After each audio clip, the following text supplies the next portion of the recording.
যে 30,008। তাহলে এখানে কি বলতেছে 30,008। তো আমরা এই অঙ্ক সমাধান করার জন্য প্রথমে আমরা কি করব, একক থেকে হাজার পর্যন্ত আমরা ঘর অঙ্কন করে নেব। তো ঘর অঙ্কন করে নিলাম। ঘরের মধ্যে আমরা প্রথমে কি লিখবো যে একক, তারপরে কি লিখবো দশক, তারপর কি লিখবো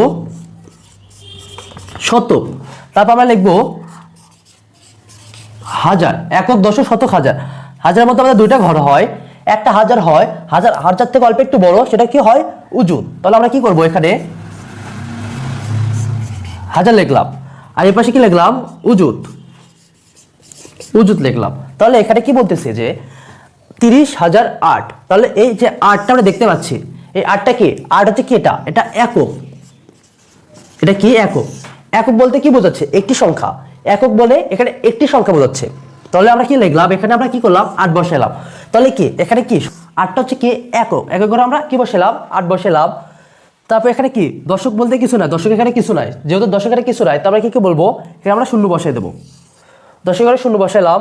তবে শতকের ঘরে এখানে কিছু নাই, সেহেতু আমরা শতকের ঘরে কি বসাবো, শূন্য বসাবো। তাহলে এখানে কি বলতেছে 30,000।